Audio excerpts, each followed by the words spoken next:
السلام علیکم۔ آج کا ہمارا ٹاپک ہے صبر و استقلال۔ صبر کے معنی روکنا اور استقلال کے معنی ہے استحکام اور مضبوطی۔ حضرت محمد صلی اللہ علیہ وسلم کی اگر ہمیں زندگی دیکھیں تو اس میں ہمیں ہر جگہ صبر نظر آتا ہے۔ حضرت محمد صلی اللہ علیہ وسلم کی پیدائش سے پہلے آپ کے والد کی وفات ہو گئی، پھر آپ 6 سال کے تھے تو تقریباً 6 سال کے تھے تو آپ کی والدہ جو ہیں وہ وفات پا گئیں، دادا بھی جو ہے وہ دنیا سے چلے گئے، اور آپ کے چچا ابو طالب جو آپ سے بہت محبت کرتے تھے، جس وقت آپ کا بہت زیادہ مشکل وقت تھا، مکہ والوں نے آپ کو مکہ سے نکال دیا تھا اعلان نبوت کرنے کے بعد، تو اس وقت آپ کے چچا جو ہیں وہ وصال ان کا ہو گیا۔ لیکن آپ صلی اللہ علیہ وسلم نے کبھی بھی اللہ تعالیٰ سے شکایت مصیبتوں پہ نہیں کی۔ کفار نے بہت زیادہ ظلم و ستم آپ پہ کیے، آپ کو طائف میں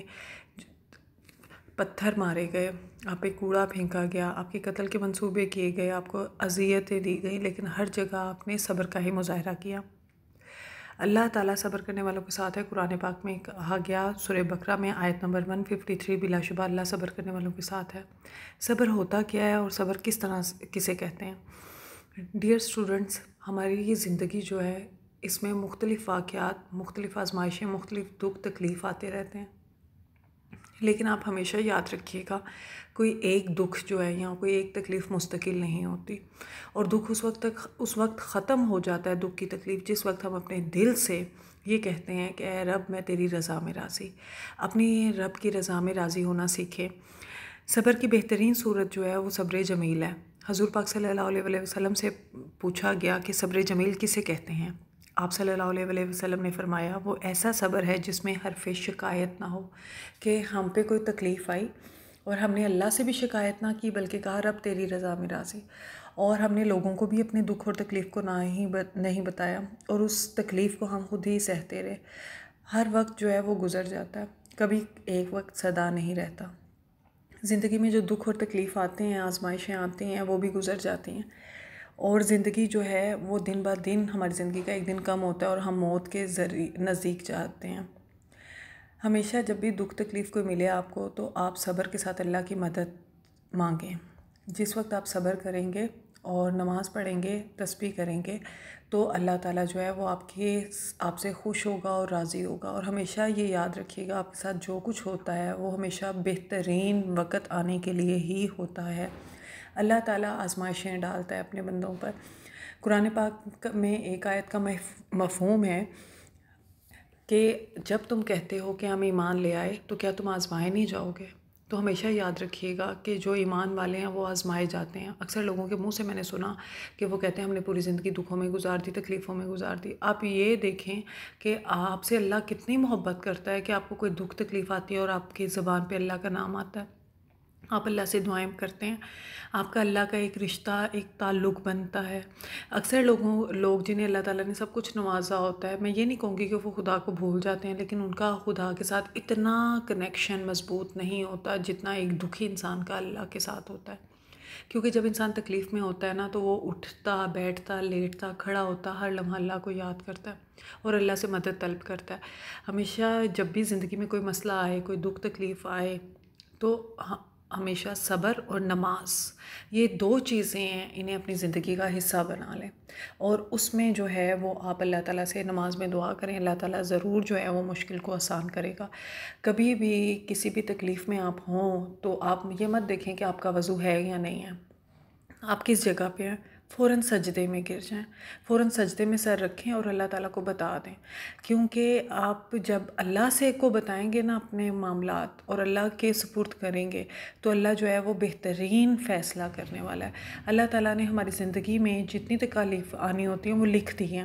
قرآن پاک میں سورہ حدید میں آیت کا مفہوم میں اس لیے کہتی ہوں کہ آیت ورڈ ٹو ورڈ یاد نہیں ہے مجھے، تو آیت کا مفہوم ہے، اللہ تعالیٰ کہتے ہیں کہ جب لوگوں نے پیدا ہونا ہے نا، پیدا ہونے سے پہلے ان کا نصیب لکھا جا چکا ہے لوہے محفوظ میں، آسمانوں میں، تو اس لیے آپ سے اللہ تعالیٰ کوئی چیز لے لے، مطلب کوئی نعمت لے لے تو اس پہ دکھ نہ کریں، اور اللہ تعالیٰ کوئی نعمت آپ کو عطا کرے تو اس پہ شیخی نہ ماریں، کیونکہ آپ یہ دیکھیں نا کہ اللہ دے دے، اس میں ہمارا کوئی کمال نہیں، اللہ لے لے تو اس کی اس رضا میں راضی، رہیں، کیونکہ اللہ تعالیٰ جو ہے نا وہ اپنے بندوں کو آزماتا ہے، اور وہ آزمائش انہیں اس پہ ڈالتا ہے جن سے وہ محبت کرتا ہے۔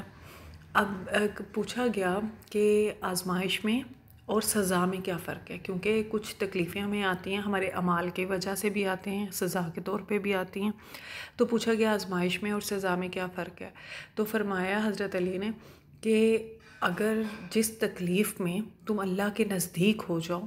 تو سمجھو وہ آزمائش ہے، اور جس تکلیف میں تم اللہ سے دور ہو جاؤ سمجھو وہ سزا ہے۔ اور اللہ تعالیٰ اپنے نزدیک انہی لوگوں کو بلاتا ہے جن سے اللہ تعالیٰ محبت کرتا ہے۔ تو اس لیے صبر جو ہے وہ کبھی نہ چھوڑیں۔ صبر جو ہوتا ہے نا وہ کامیاب زندگی گزارنے کا ایک طریقہ ہے، جسے صبر کرنا آ گیا نا آزمائشوں پہ، دکھوں تکلیفوں پہ، اور خدا سے محبت کرنی سیکھ لی، تو اللہ تعالیٰ اس بندے کو دنیا میں بھی کامیاب کریں گے اور آخرت میں بھی، کیونکہ یہ دنیا جو ہے نا وہ صرف ایک آزمائش کی جگہ ہے۔ قرآن پاک میں کئی جگہوں پر ہے کہ دنیا کی زندگی جو ہے وہ بس ایک کھیل تماشا ہے۔ اس دنیا میں دکھ بھی ہے، سکھ بھی ہے، خوشی بھی ہے، غم بھی ہے۔ جب بھی کوئی غم دکھ تکلیف آئے نا تو آپ اس لمحے سوچیں کہ میں جب قبر میں چلی جاؤں گی تو یہاں چلا جاؤں گا، کیا چیز ہوگی جو میرے ساتھ وہاں جائے گی؟ یہ دکھ تکلیفیں تو نہیں ہوں گی نا، وہاں پہ جو چیز ساتھ ہوگی وہ انسان کے اعمال ہوں گے۔ اس لیے اپنے اعمال کو اچھا کریں، کیونکہ حدیث ہے صبر جو ہے وہ روشنی ہے، اور قرآن پاک میں اللہ تعالیٰ تسلی دینے کے لیے ایمان والوں کو فرماتے ہیں بلا شبہ جو کوئی پرہیزگاری اختیار کرے اور صبر کرے تو بے شک اللہ احسان کرنے والوں کا اجر ضائع نہیں کرتا، کہ اللہ کبھی بھی ایسے لوگوں کا اجر ضائع نہیں کرتا۔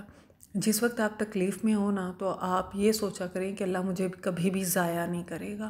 اور آپ سجدے میں پڑ جائیں اور تہجد کی نماز پڑھیں، اللہ تعالیٰ سے مدد مانگیں۔ تہجد کی نماز جو ہے وہ بہت زیادہ مقبول نماز ہے۔ جس وقت ساری دنیا سو رہی ہوتی ہے اس وقت آپ اٹھیں اور اٹھ کے اللہ تعالیٰ کو بتائیں کہ اللہ تعالیٰ ہم کتنی تکلیف میں ہیں، ہم اس سچویشن سے کیسے نکلیں، کوئی راستہ نظر نہیں آ رہا۔ تو آپ دیکھیں گے کہ آہستہ آہستہ آپ کی زندگی میں اللہ تعالیٰ کس طرح روشنی کر دے گا۔ تو صبر جو ہے اس کا دامن کبھی بھی اپنے ہاتھ سے مت چھوڑیں، مضبوطی سے آپ ڈٹے رہیں، اپنے رب کو یاد کرتے رہیں، تو انشاءاللہ تعالیٰ اللہ تعالیٰ جو ہے وہ سب کے لیے آسانی کرے گا۔ اور ہمیشہ یہ سوچیں جب بھی آپ کو کوئی تکلیف آئے کہ ہم پہ محمد صلی اللہ علیہ وآلہ وسلم سے زیادہ تکلیف نہیں آئی۔ آپ نے تو بے تحاشا مخالفت سہی، ہمارا تو آج کوئی ایک دو لوگ مخالف ہو جائیں، بہن بھائی ہو جائیں یا ماموں خالہ ہو جائیں تو ہمیں تکلیف ہوتی ہے اس چیز کی۔ آپ صلی اللہ علیہ وسلم کو تو کفار مکہ پورا مخالف تھا، آپ کا دشمن تھا، آپ نے کتنی تکلیفیں سہی۔ تو جب آپ محمد صلی اللہ علیہ وسلم کی زندگی پر نظر ڈالیں گے نا تو آپ کو خود ہی صبر آ جائے گا، اور سب سے پہلے اپنے دل کو یہ یقین دلائیں کہ اللہ تعالیٰ آپ کو کبھی بھی ضائع نہیں کرے گا، اللہ آپ کو ہر صورت اس تکلیف سے نکال دے گا۔ اللہ تعالیٰ سے دعا ہے کہ اللہ تعالیٰ ہمیں خود کو یاد کرنے والوں میں بنا دے، اور ہمیشہ دعا کیا کریں کہ اے اللہ میری مدد فرما کہ میں آپ کی بہت زیادہ تعریف کروں، اے اللہ میری مدد فرما کہ میں آپ کا ذکر کروں، اے اللہ میری مدد فرما کہ میں آپ کو بہت زیادہ یاد کروں۔ آمین۔